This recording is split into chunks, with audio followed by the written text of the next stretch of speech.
លោកគ្រូខ្ញុំចង់ដឹងពីរបៀបផលិតជីកំប៉ុស្តគោកអូ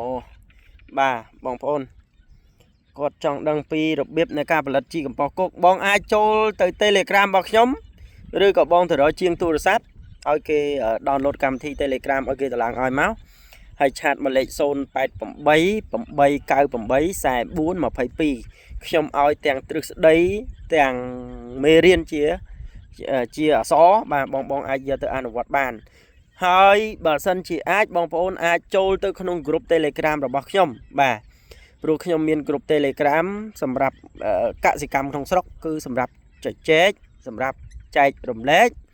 ពាក់ព័ន្ធជាមួយនឹងចំណេះដឹងផ្សេងៗតាក់ទងជាមួយនឹងសំណួរចម្លើយដែលបងគាត់ចង់ដឹងភ្លាម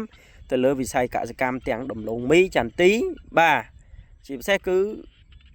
បាទតំណាំចន្ទីនឹងតែម្ដងមិនថាពូជអីទេបងប្អូនអាចជជែកនៅក្នុងហ្នឹងហើយរាល់មេរៀនរាល់សំណួរចម្លើយគឺតែងតែទទួលបានសួរភ្លាមមានអ្នកឆ្លើយភ្លាមគឺលឿនបាទតនសភាពការជាង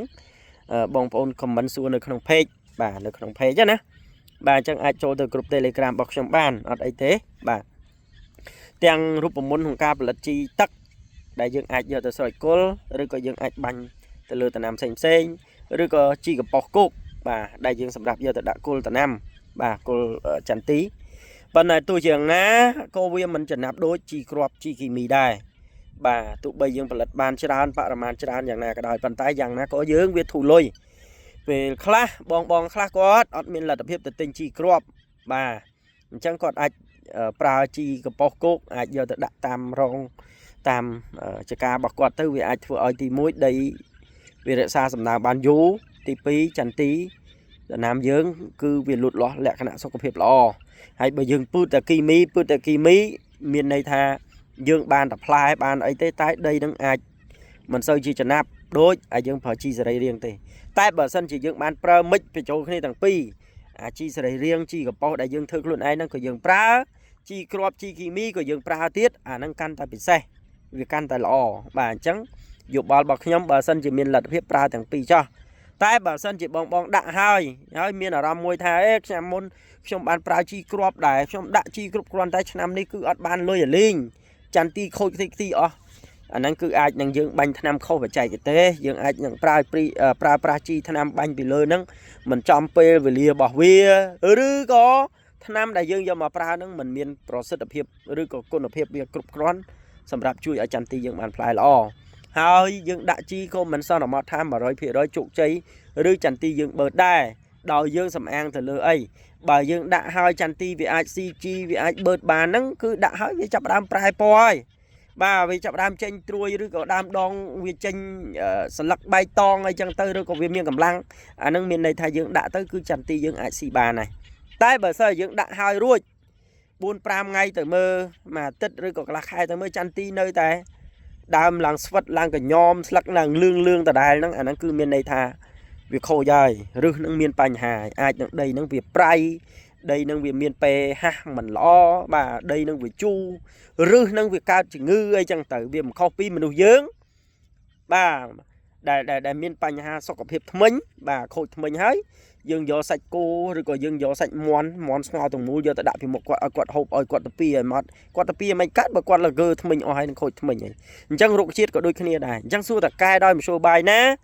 ដោយអ្នកខ្លះទៅគាត់ថាគាត់បាច់អំបិលអាហ្នឹងទៅតាមការនិយមរបស់គាត់តាមពិតអំបិលមិនសន្មត់ 100% តែជួយឲ្យដីយើង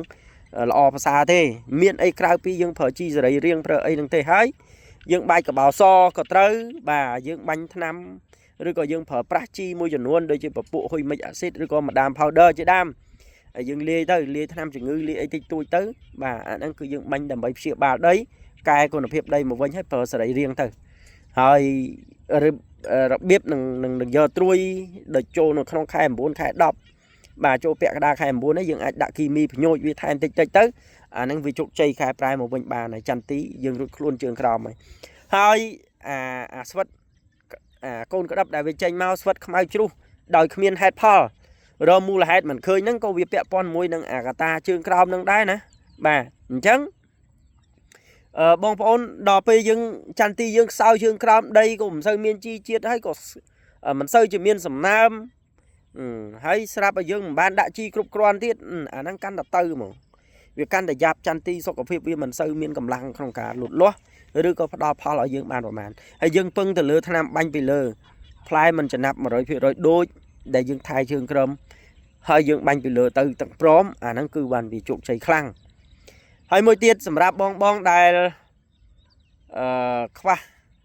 ទុនក្នុងការប្រើប្រាស់ជីណាបងប្អូនត្រូវចាំធ្វើម៉េចឲ្យតែស្អាតចន្ទទីផ្លែខ្លាំងហើយ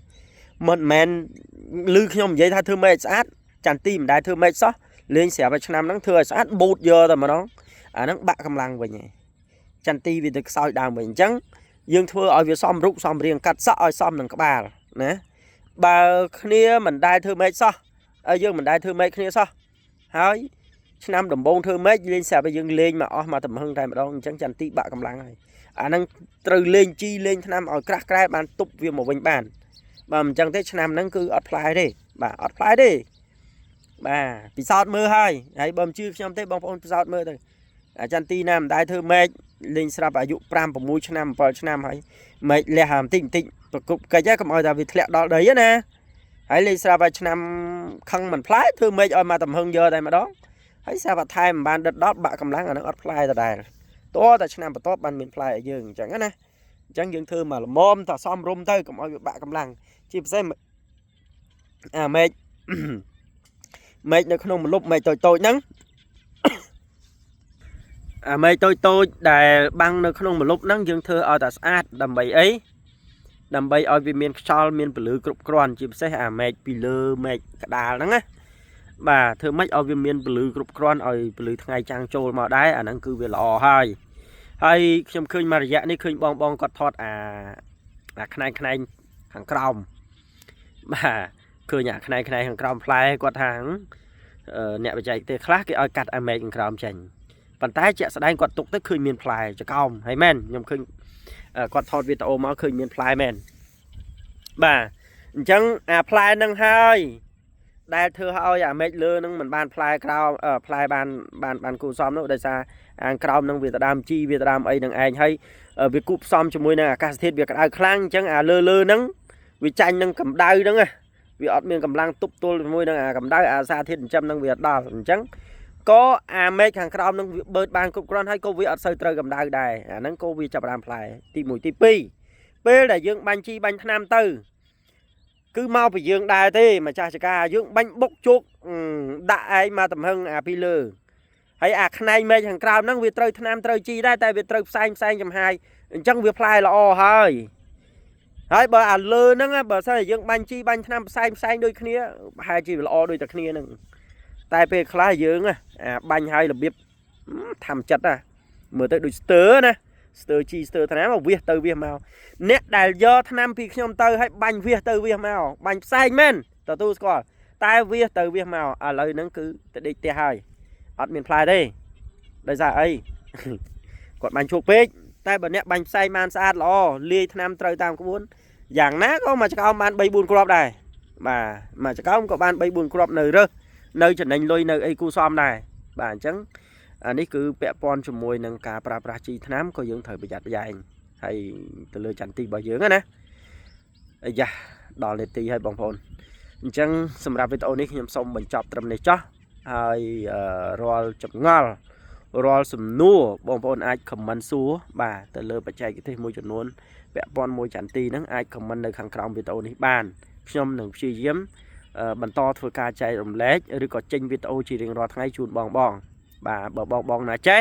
ក៏ជួយចែករំលែកចោះតែបើបងប្អូនណាមិនទាន់ចេះឬក៏បងធ្វើមិនទាន់បានជោគជ័យក៏អាចស្ដាប់យកចំណុចណាល្អៗយកទៅធ្វើចោះបាទអរគុណ